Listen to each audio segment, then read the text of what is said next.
Welcome to the Unicorn Bakery. My name is Fabian Tausch, and today we will have a look at General Atlantic's recipe for success. Chuck Feeney founded General Atlantic to maximize his wealth after he sold his company duty-free for $1 billion back before the 2000s. But there's a twist to the story. He wanted to give away all the money he makes with that, and in total this accumulated to more than $8 billion over time. Chuck Feeney is the role model for the Founders Pledge that many people like Warren Buffett or Bill Gates and many more committed to. And Warren Buffett once said, "Chuck's been the model for us all. If you have the right heroes in life, you're 90% of the way home. Chuck Feeney is a good hero to have." And General Atlantic grew faster than they could give away the money at some point. I have to smile a bit because I just think it's awesome. So he created the Atlantic Philanthropies to separate the branches.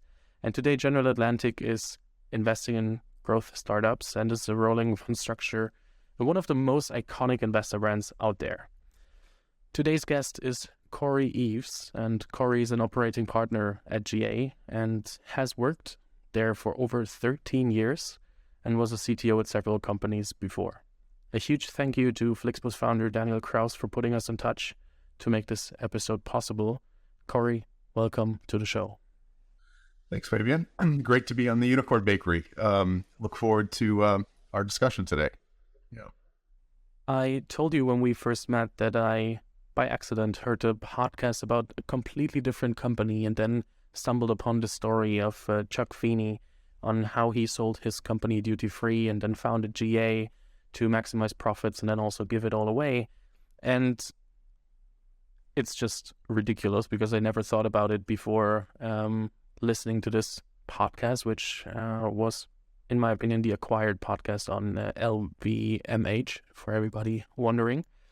And I just wanted to know how much of this DNA is still left. Like, how is GA currently handling the, I don't want to call it burden, but the DNA that was injected during the first years, and still, like, how much or how do you live by that DNA today? Yeah, that's great. Well, you told the story, Fabian, about, how the firm was founded. And I would say it's very much, the groundwork that Chuck laid when the firm was put together almost 45 years ago is still a really big part of the culture at GA. A couple of the things that Chuck really held as valuable was, first of all, helping entrepreneurs like himself. Just as he was an entrepreneur, he wanted to help other entrepreneurs fund and grow their business. And that is really, like a core part of what we do, very much today. I think the other thing that maybe is still a hallmark for us is that Chuck really wanted a culture of collegiality and respect and collaboration. And that, again, I think is kind of one of the big hallmarks. We really think of ourselves as partners with entrepreneurs and partners with our investors to, help them grow and scale businesses. And just maybe the last thing is that GA has really a very strong culture around philanthropy too. So we encourage all of our employees, our senior employees right down to our most junior employees to give back, to, participate in things they care about and they're passionate about. The firm's very supportive of that and provides time and funding for all of the employees to go do that. So the firm has changed a lot over the 45 years that we've been around, but some of those hallmarks that Chuck laid down are very much still part of the firm. So it's great. Tell us a bit more about the firm. Like you said, it changed much, and there are a lot of people working there by now. So how large is GA by today? Yeah. So the firm has grown a lot. We really started though doing growth equity investing, and the kind of simple way to think about growth equity investing, probably for a lot of your listeners, is, the kind of stages after venture. So our investments have really focused on helping companies grow and scale post that venture stage. More traditional private equity, the larger buyouts type of things are really not where we started or really what our hallmark is. So that's kind of the focus that we have. The firm for many years focused exclusively on technology. So we were investing in the early days on hardware and software companies. But these days we've branched out and we cover a lot of industries like consumer and financial services. Even in the industries that we cover, though, we tend to have a very strong technology lens. So we're looking for businesses that use technology in some important way for their business model. And then maybe the last thing I would highlight is really the global nature of GA. So as the firm has grown and scaled, we were one of the first firms to open offices and start doing investments in India, in China, in Brazil. And if you look at our investments today, actually more than half of our investments are outside the US, and they're with that global footprint. So if you put all that together, a focus on technology, a focus on growth, and a global footprint, the firm today, just in terms of size, we manage north of 70 billion in assets, and have several hundred employees around the world who focus on our investing program. It's a little thumbnail sketch on GA.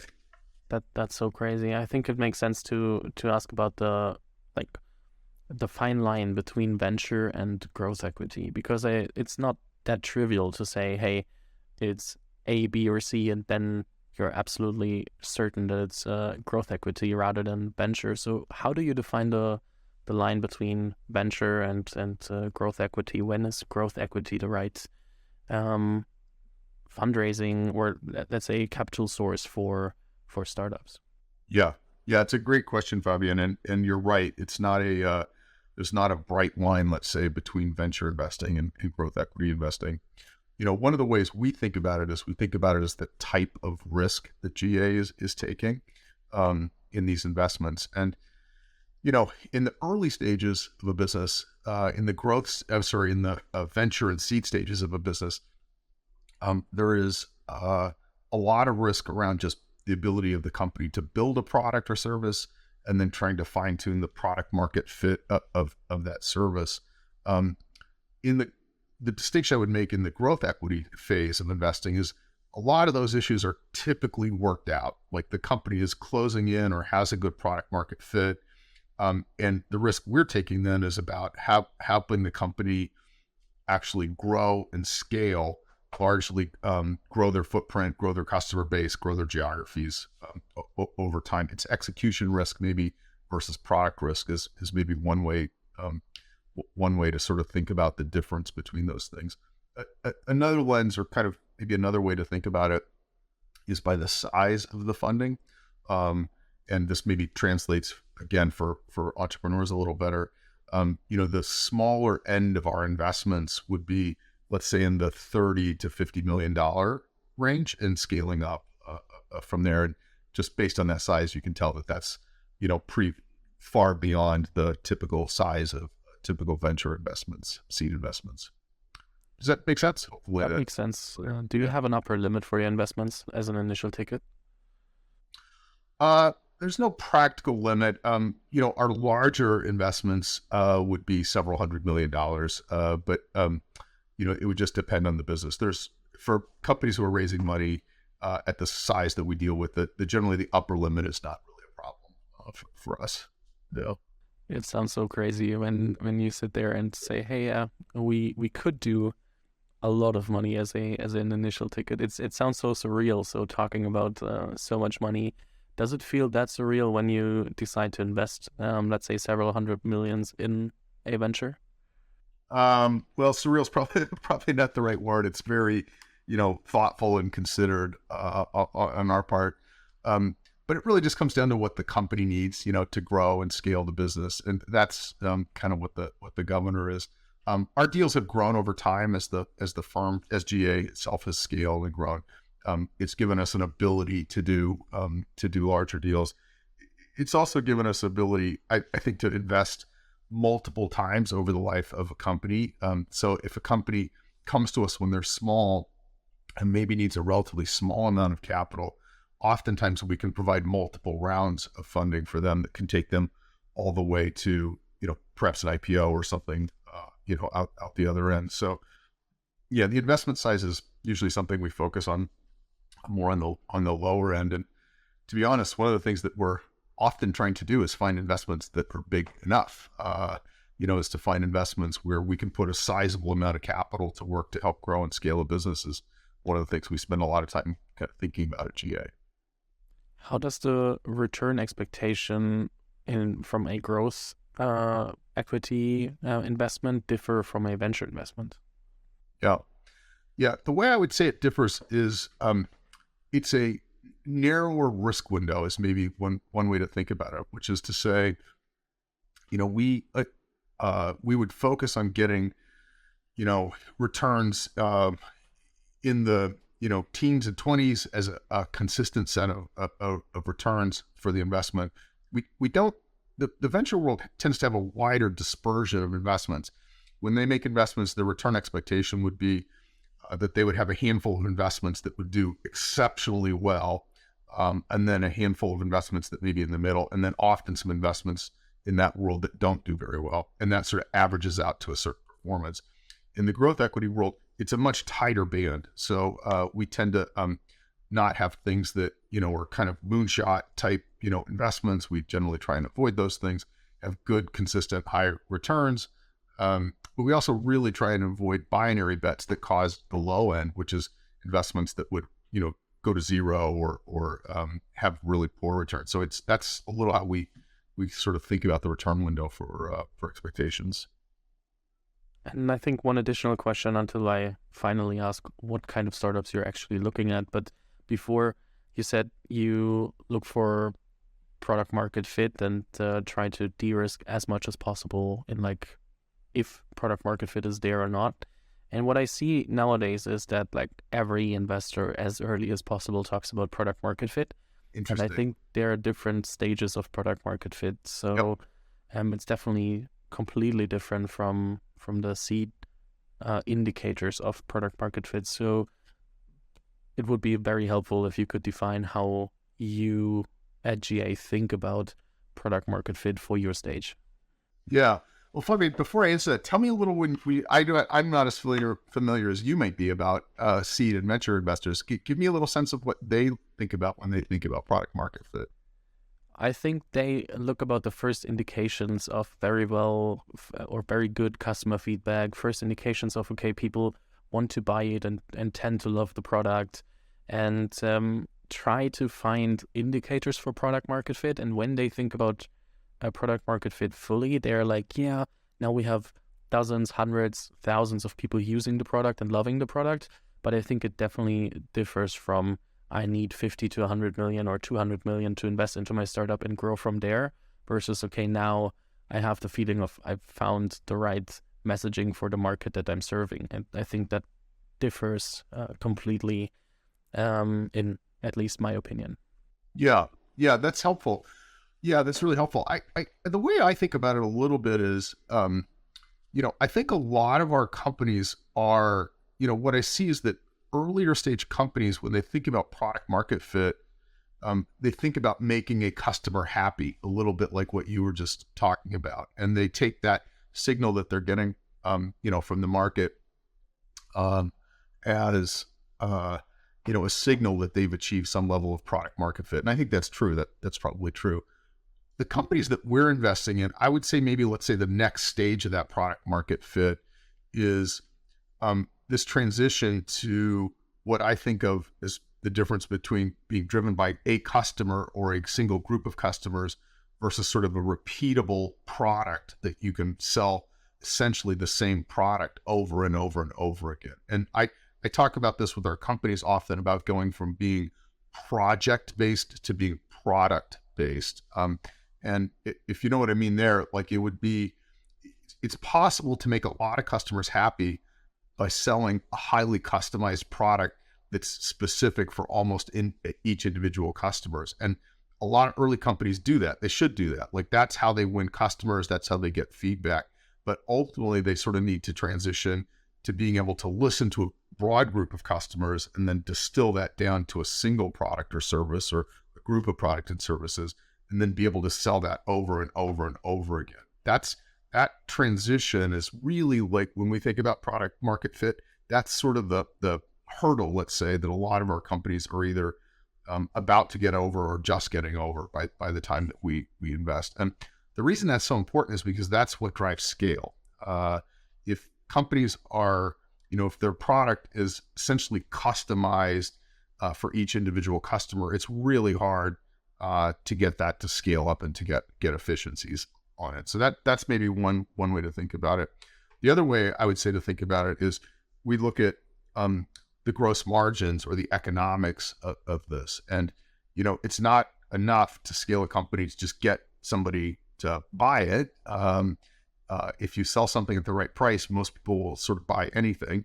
And so the idea is, can you sell it at a price on a unit basis that actually, generates margin and generates income for the business? And so that's a question largely about, gross margin and efficiency in the, production and delivery of the product or service. And so that's maybe, I don't know if that makes sense, but that gives a little bit of a lens of kind of how we start to think a little bit more about a product market.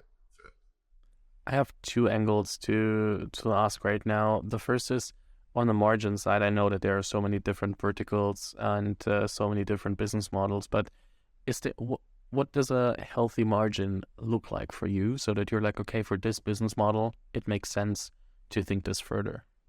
Yeah, I think the answer to that question, Fabian, depends entirely on the business model. And we spend a lot of time at GA thinking about the different types of business models that are out there.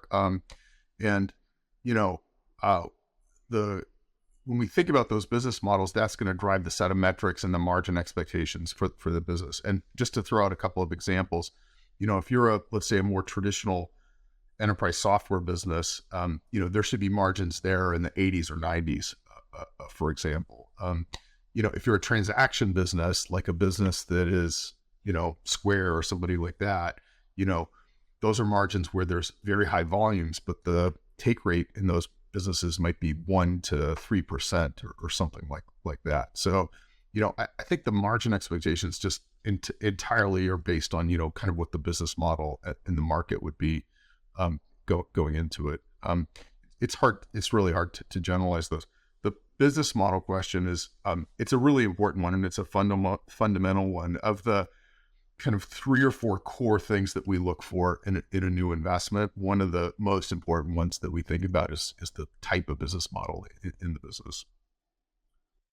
I have the feeling, and I'm not sure if you have the same, but that a lot of founders think, oh yeah, we need this business, and never even think if it's mathematically a good idea to do it, like taking out a napkin, doing a few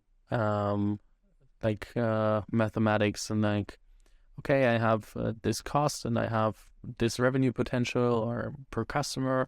So can I even, if I scale it, be profitable? And if you're not using a napkin, you could also do it in Excel, but like figuring out, is it actually a good business, even when I scale it, and what are my assumptions? And I have the feeling that a lot of founders, especially the ones that started in 2020, 2021, because it was often like, it was obviously a hype cycle, often don't really understand their own business case. Yeah, I think you're exactly right. I think that's very true. And, we've seen that in other times when the market was at these sort of peaks in volumes as well. I can think back to one business that we looked at maybe in the last bubble, let's say, and it was an e-commerce business.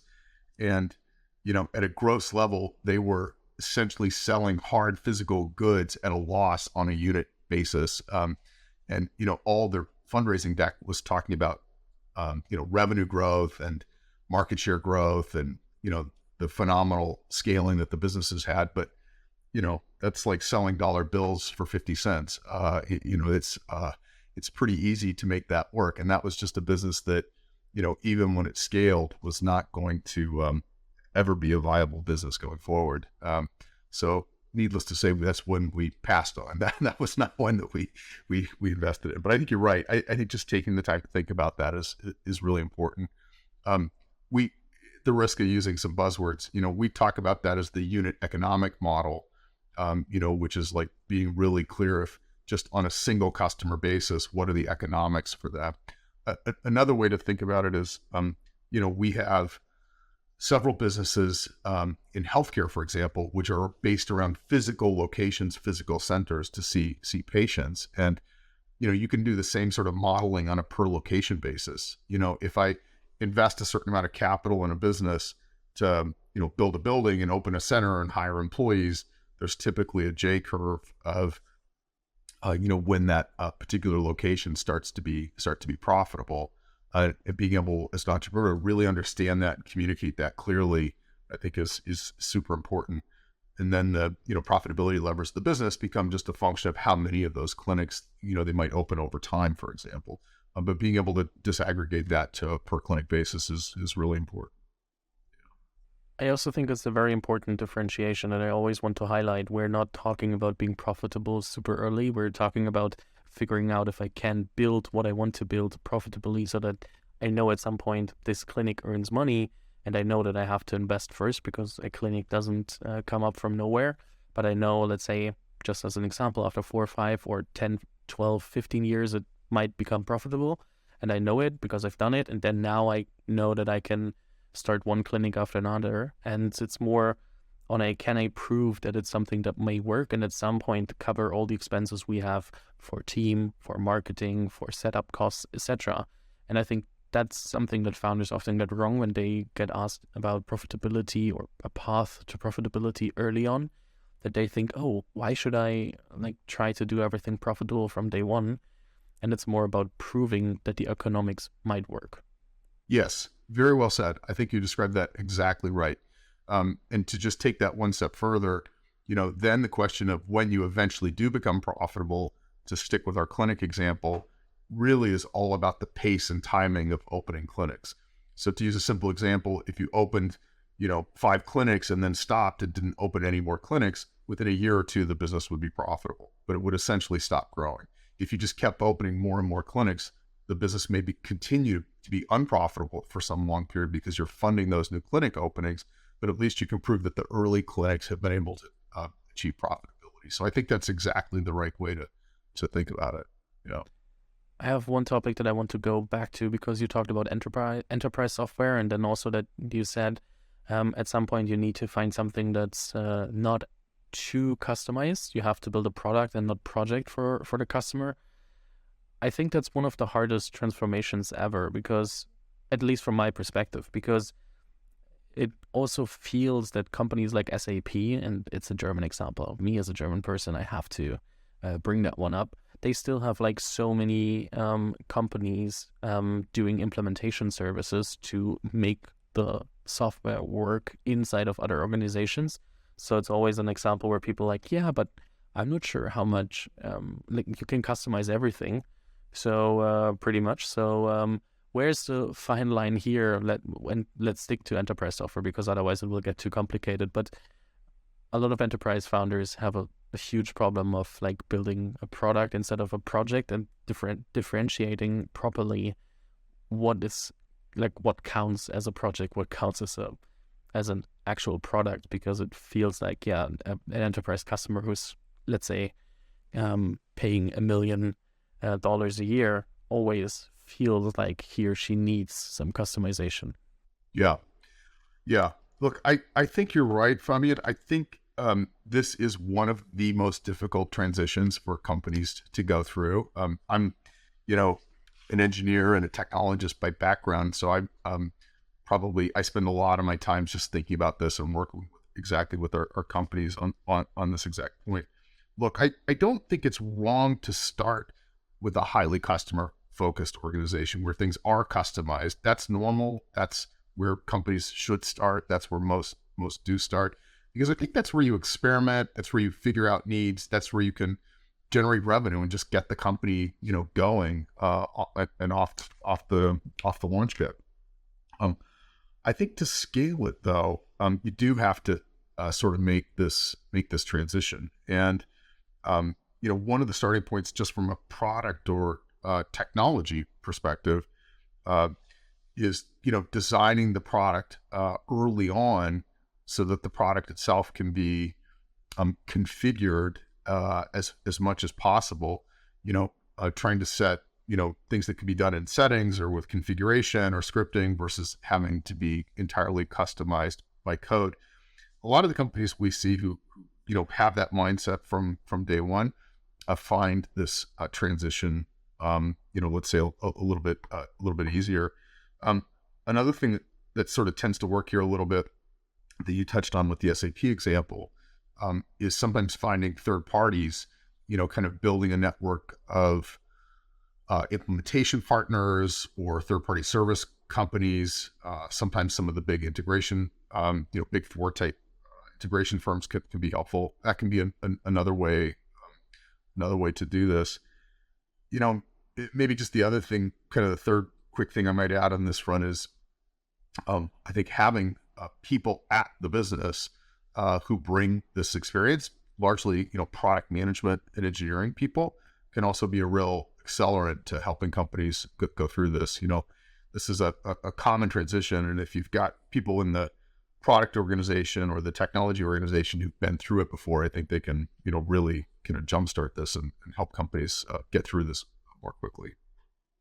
I think it's super helpful for some founders to hear that there are different ways to do that, and also implementation partners or also productizing more, like that there are different ways of doing it. And I think you have to figure out what is the right one for your company. Yeah. I think the other thing, just maybe one other quick thought, Fabian, is I think what happens often too as companies go through this is that if they start to grow and scale and they look at some of those early customers, often they'll find that those early customers are not as profitable as they might expect. And so one of the things that companies typically have to go through, like a painful part of this transition, is really being disciplined and looking at the profitability that they're getting by customer. And sometimes also might have to, let's say, almost fire some of their customers as they go through this transition to help get over this. Not unusual. I think that's a super interesting addition. One question, I think it summarizes a lot that we talked about, but when you want to summarize and describe what kind of companies you're looking for to invest in, how would you describe your targets? Yeah. So I would say I tried to think of a sort of a catchy way to think about this, and I'll offer up maybe 4 M's that we think about. So the first is market. We try and think about the total market size. Again, at the risk of using some of the buzzwords, it's total available market, service available market, service obtainable market. It's looking at, if the company were to scale and win significant market share, what would that look like? So we spend a lot of time, thinking about that. The second is business model. We touched on this earlier, but there are lots of different business models, transaction business models, there's subscription business models, SaaS business models, and the business model of the companies that we look at is one of the things that we spend a lot of time thinking about. Different business models are just inherently more attractive or less attractive than others. Business models that are resilient through economic cycles are better. Business models that have recurring revenue are better. Some business models demonstrate network effects, strong or weak network effects. Those are better business models. So we look a lot and think a lot about what is the business model that the companies constructed around. The third is management. We by the time we invest, we would like to see a management team, a CEO, and a top management team that's largely filled out. It doesn't have to be perfect, and there can be an open seat or two, but there should be the basics of a management team that's in place. Certainly a CEO, we want to back a strong CEO. CFO is really important. CIO or CTO, like the technology leader and the product leader and the head of sales. Again, not every one of those has to be perfect or filled, but I think that's one of the things that we would, spend time thinking about. And then the last one is just kind of looking at, as we talked about a minute ago, margins. Like, what is the economic model of the business? And can they sort of prove that the economics, when they get to a certain scale, will actually achieve profitability? Those are the most important ones. We look at many other things, the dynamics around the deal and competition and other things. But if it's got management, a business model, a market, and margins, those would be the basic things that we would think about for a new investment. When you talk about dynamics, do you mean that it's also if you see that other growth investors are also interested, that you then have the feeling of, okay, we have to move faster. Like, is it that what you mean, that it is the same as in an earlier stage, that the more competition, the more fear of missing out comes up with the investors, and the faster you feel like you have to move? Well, I wouldn't necessarily say it about the speed that we need to move at, but I will say that, when we're considering an investment, the dynamics around the investment are part of, the actual investment process is part of what we consider. There are some companies that, go into that investment process, and they're just 100% about, an economic decision about maximizing price. And I think other businesses are more thoughtful. They're trying to choose a long-term partner. They're trying to evaluate what the partner can bring to the table besides only capital. In those sorts of situations, I think we approach those things differently than we do, let's say, in just a strict auction, where the company's trying to maximize price. So yes, I mean, we do think about what are the dynamics around a particular, investment. When you talk about bringing stuff to the table, and I think that's what every investor has to do, especially during this stage, what are the typical areas that you work on with the companies? Because it sounds like they're obviously at a certain level where they, of course, need cash to accelerate or tolerate their growth rates further. At the same time, no business is perfect. So what are the typical areas that such growth businesses have to work on after an investment? Sure. Yeah. Well, look, I mean, I think capital is kind of the starting point. And obviously, as we touched on earlier, we can provide funding, often multiple rounds of funding for a company over time. But beyond the funding, we have a whole series of value-added capabilities that we offer up as a menu to our portfolio companies. And it's things like really deep industry experience that we bring from the firm. Our firm is very much organized around industry sectors. And so if we're investing in healthcare or financial services, our depth of our knowledge and network there is a really important part of what we can bring.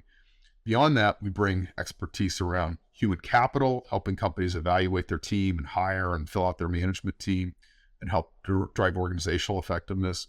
We have capabilities around helping companies fine-tune their go-to-market capabilities. How are they organized from a selling perspective? We have a digital marketing team, a data science team, a team that can help companies think about pricing. So we've got a relatively large team at GA that's a set of resources that our portfolio companies can sort of call on to help them, grow and scale the business. What we very much do when we invest at GA early on is we sit down with the management team together collaboratively and sort of work out, okay, how can we best help you? What are the things you most need to scale and grow the company? And then if we have those resources inside of GA, we'll organize a way to bring those to the company, over time. Sometimes they need resources that we don't have at GA. Often we can bring in third parties to help with that as well. And that process right up front as part of the investment is part of what we bring to bear. So that's a little bit how we approach it and think about it. I can imagine that it's not the first meeting where I, as a founder, undress myself and say, hey, that's what we have to work on at the company, because it feels like, hey, I can't tell about all the problems and areas we can work on and have to work on. So how long does a typical process or due diligence take until you say, okay, that's a partnership we want to make from both sides? Yeah, it's a process of getting to know each other on both sides. I would say, maybe not the very first meeting is the right place for that, but early on, I think entrepreneurs who are, aware themselves of where they need help, I think is a really important first step. And, being able to say, like, okay, we're raising this fund, we're raising this round of funding because, we feel like we've got a product here, but we really think that our product could be applicable in another country, let's say, and we're looking for a partner who can help us expand into that country. I think is a totally fair thing to say, as an entrepreneur. And I think hearing that at GA, we would be excited about that, because I think we would see that as something that says, yes, okay, we can help, with something like that. So I you're right, Fabian, that like you have to be thoughtful. You don't want to do this maybe, let's say, on the first date, but as we get to know each other a little bit, I think just being open and honest about what the company needs to grow and scale can help us determine whether we can help with something like that. To sum it up in a fun way, you also, as a founder, have to know how to feed your investor the right dish at the right time, the right course at the right time, so that they also want to talk this further and take this further to then decide, hey, we partner together and we both see that there are growth areas where we can work together. Yeah, that's right. I think that's well said. And I can imagine that for many companies, IPOs will be the next step, like the goal, and for others it's exits. At some point, I can imagine, because not every company can IPO.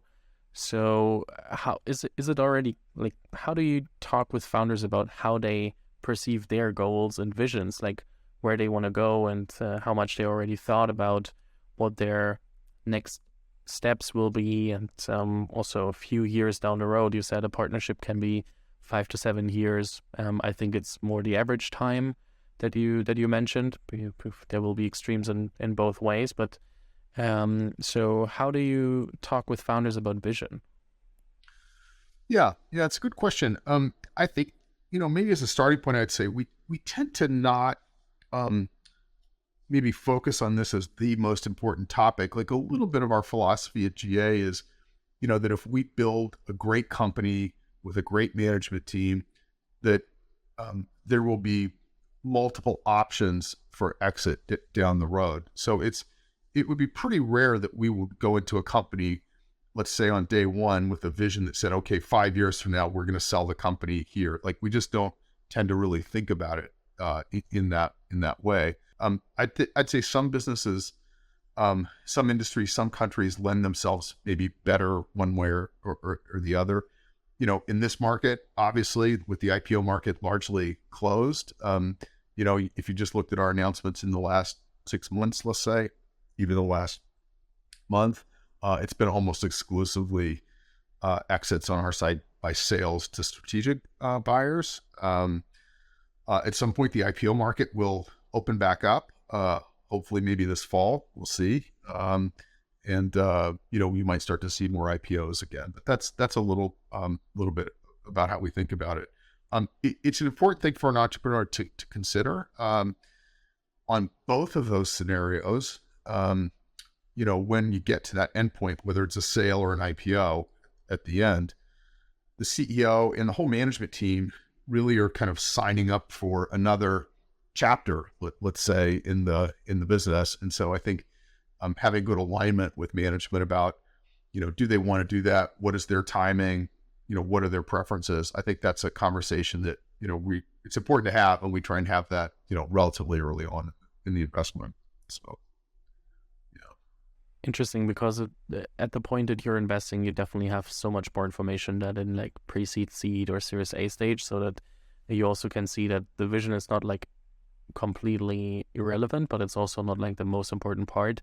Because in an early stage, I have to sell you a lot on my vision, because I don't have the data to back up that the model works. I have a lot of hypotheses. So it's interesting to see how it changes, and also important to understand as a founder how the things that I have to look at when I'm running my business change. I have to look at the data. I have to assess my own business model with that and try to figure out what is possible and what isn't, and how to adapt based on that. So I think that's a super important part for a lot of founders, even when we all know that it's super, super hard to get to the stage at all. So it's not that like every company that starts gets to that stage, even when it felt that way in 2020, 2021, even then it was not the case.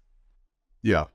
I think that's right. And that's exactly right. And I think you're completely right too, Fabian, that, the stage of our companies are at, I see this in the maturity of our companies from the, day we invest to 5 or 6 years later when we, sell the business. As I work with our entrepreneurs and our companies, I see them evolve and grow very much through this. And one of the main ways that they change is they become much, much more driven by the data and the performance of the business. They're setting annual and quarterly objectives. They're using OKRs to sort of manage their teams. They're paying, very close attention to metrics around customers and retention and satisfaction, and so on. And that's a very, very typical journey over the life of the companies that we invest in. You quickly talked about the current market and the IPO window. So let's quickly assess the market here. I think a few thoughts will be good to hear for a lot of people out there, even when we don't have to make projections for the future, because it's always hard. But let's start with the current market of growth fundraising or growth investing. What is your take? How is it currently behaving? How much has it slowed down from the peaks? How many deals are you maybe doing compared to back in 2021? So that just that founders get a feeling what's currently happening. Yeah. So the current state of the market is, as I'm sure most of your listeners will know, is very, very different. Our pace has slowed down for sure, maybe less than half of what we were doing before. What you typically see is that the private markets, with the correction that had happened in the public markets more than a year ago, I think you're just now in the very early stages of starting to see some of that correction trickle through, let's say, into the private markets. So we have done investments this year. We've done a handful of investments, which I think will be, fantastic investments going forward. And I think entrepreneurs have kind of begun to reset a little bit, maybe their expectations on value and in getting those things done. The public markets and the IPO market in particular is still closed. Your guess is as good as mine. I'm not an economist, but, I think our consensus is that maybe in this fall, we'll start to see that open up a little bit. I do think we're sort of bracing for a recession, at least in the U.S., and the hope maybe here at GA is that it won't be too deep. But I think we are very much expecting that general economic conditions will continue to be challenging for the foreseeable future. Thanks for sharing. I will not ask about projections because I don't think that makes too much sense to go deeper on that right now. Yeah, I'm not sure I could offer anything unique on that front anyway. So I know there's also something that people tend to let's rather not do it. I might not like what I said a month ago or stuff. So therefore, but you said it slowed down 50%. So to get an understanding what that means, how many deals are you making a year? I hesitate to put a specific number on the deals that we would make, but because it really depends. We have many different teams at GA across different sectors and geographies, and they all have their own sort of pace of deals. So it's a little tough to generalize the actual number of investments. But as a general rule, think of it about half the pace that we might have done before. But we can ask, how many deals have you done in 2021? That should be an absolute number. I don't know the number off the top of my head. Is it more like 10? Is it more like 100? Is it more like 500? Just to get a general understanding. It's super hard for others to know. Yeah, I would say in general, in the 20 to 50 range would be the number of deals maybe that we would do. Yeah. Sorry for pinning you down. I just think it's super helpful. Yep. Have to laugh a bit. But one question further, going away from the numbers, but I think it's helpful. Let's say you want to pick 20 to 50 to just quickly stick with the number, but ventures, that means you have to look at a lot more companies. So how are you at GA assessing to monitor the market and to figure out and identify who you want to talk to first? Yeah. So we do this largely. We do this largely by industry. So a lot of GA is organized specifically by industry group. Little more so in the U.S. than outside the U.S., but generally speaking, we're very strongly organized at GA by sector, industry sector. And each one of those sectors at GA sort of has as a, let's say, a core responsibility of that team, to monitor the market and pay attention to companies that are in the space. And so they're, through our own, teams here at GA, they're doing that kind of all day, every day. They're, scanning the news, talking to entrepreneurs, talking to banks, going to conferences, reading about research in the space, talking to consultants. I mean, they're doing all those things to try and keep their, fingers, let's say, on the pulse of all the different companies that are out there. Our teams very much try to meet companies months or years even before they need to raise capital. That's how they get to know the entrepreneurs. That's how they get smarter about the market. And so it's actually pretty easy to get connected with GA, I think. We're always happy to talk to an entrepreneur, always happy to talk to a company. And if one of our employees doesn't find the company themselves, usually our front door, let's say, is pretty wide open to come in and have a conversation with us. So yeah, it's something we spend a lot of time on, and I think we do a really good job of just trying to keep an eye on kind of what's out there from a market perspective. So you get to know the companies quite early. You then, let's say, monitor them, and whenever you get a signal that they're fundraising for their growth round, you already know the company and want to know if you want to get in touch or not. Correct. Yeah, that's exactly right. I think that's crazy because a lot of founders sometimes also might not know that, like, how well some funds really monitor the ecosystem, because it sometimes feels like an accident to get contacted by a fund and don't really know about the strategy behind and how they assess markets. And I would say in a perfect world, you're only investing in, you know the market, you say, okay, I want to invest, or we want to invest in this market, and we now talk to the companies that we identify that are in there, and we just want to, like, in a perfect world, you only invest in the best of these, like, let's say 5 companies that survive to growth stage. So it's but it also sounds like a very long race with a lot of other funds. Yes. Yeah. I think you described all of that very well.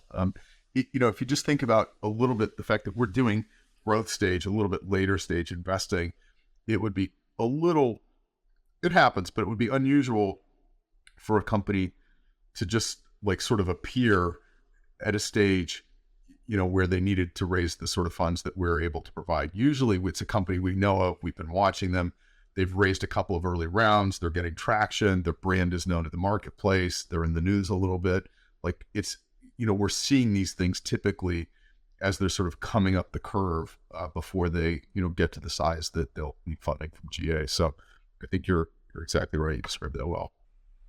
It's also interesting because as you already have numbers and data, it's so different from early stage fundraising, where you're like, okay, it's also about how much do the fund partners like me, and that's still the case. You have to have the feeling that you can work together in a great relationship, but it's not only based on what I say in the characteristics, but also what I did the last years.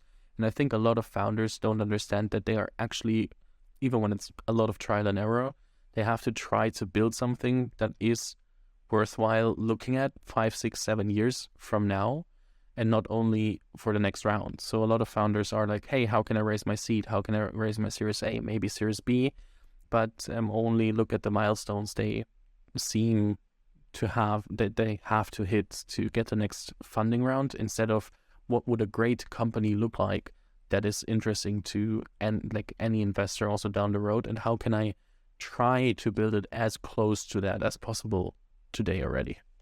Yeah, I could have said it better. I think that's exactly right, the right way to think about it. And that's very much, like if I think about diligence for us, once we hear the pitch and have the first meeting and get beyond, let's say, the first hour, then the next whole series of conversations that we want to have at GA are really just to learn about the business, learn about the customers, how do they go to market, how do they build their product, what's the financial performance of the business. So, for us, it's really almost entirely about what is the business you've built and how do you, intend to grow that, scale that going forward. So, I think that's very much true. It's to your point, in the early stages, it's a lot about, let's say, the vision and the slides and the charisma of the management team and so on. But those are only a small part of what we think about when we consider investment. At the same time, I think we all have to admit that no company can be perfect. So how do you assess weaknesses of a venture, and how do you assess if they are something that you can build out to strengths throughout the next years, rather than saying, okay, that's a KO criteria that we can't invest in? Yeah. Look, I think you're right. Like, no business is perfect. We recognize that, and even if the businesses that we invest in, the trajectory of the business is not just a straight line up and to the right. It's always a bumpy ride. Like, so we, understand that.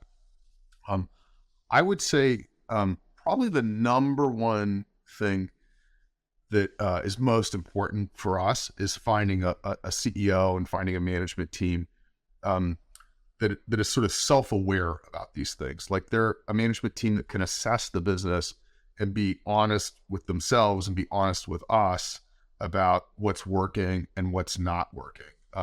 I think that's really the starting point. And companies that do that, leadership teams that do that, then we're happy to engage with them and work with them and help them grow and improve and change the business going forward.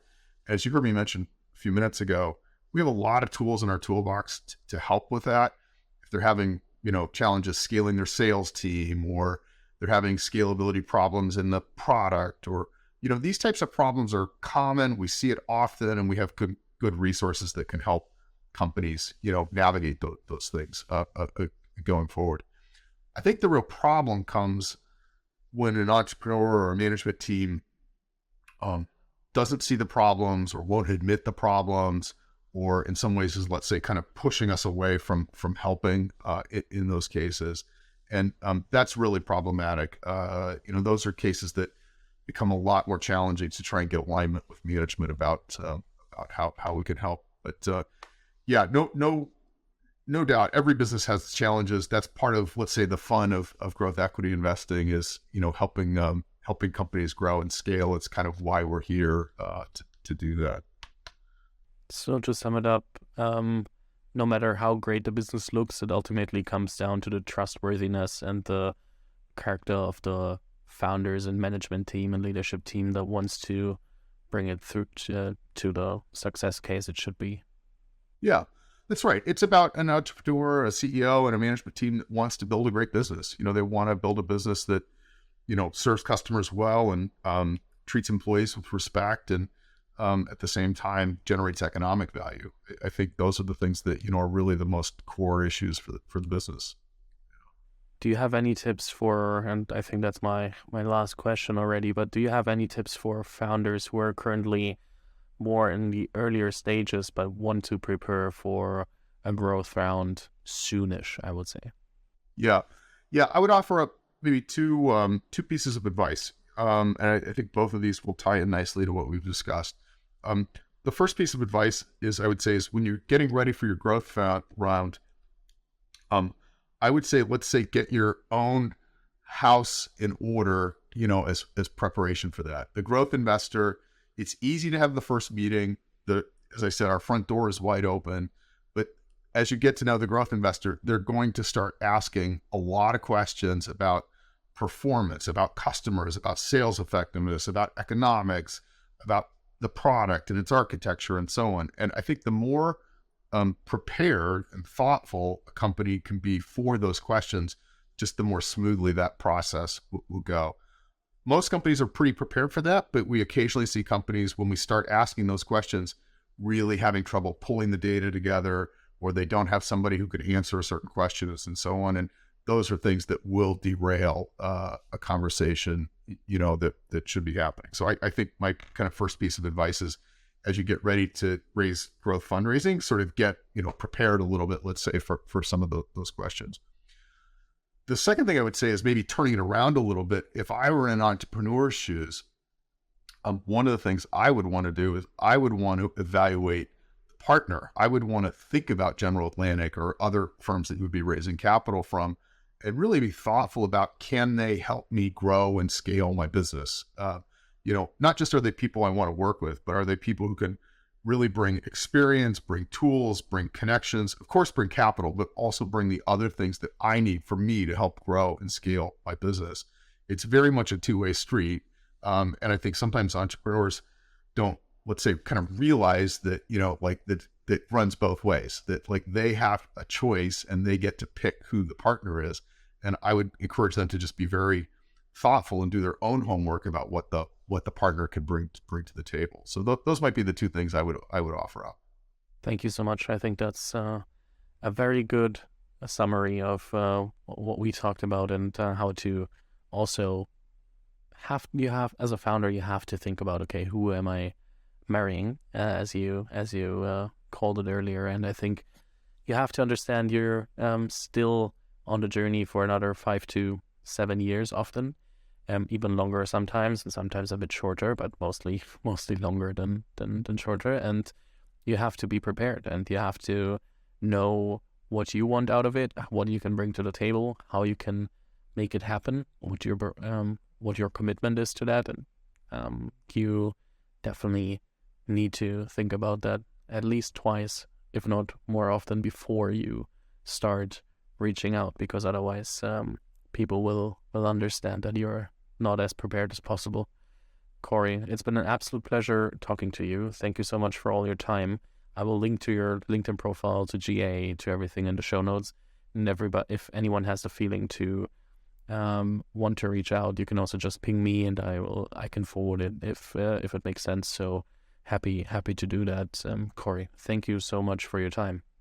My pleasure, Fabian. It's great to be on the Unicorn Bakery, and look forward to hearing some of the follow-up from your listeners. Thanks a lot. Thank you.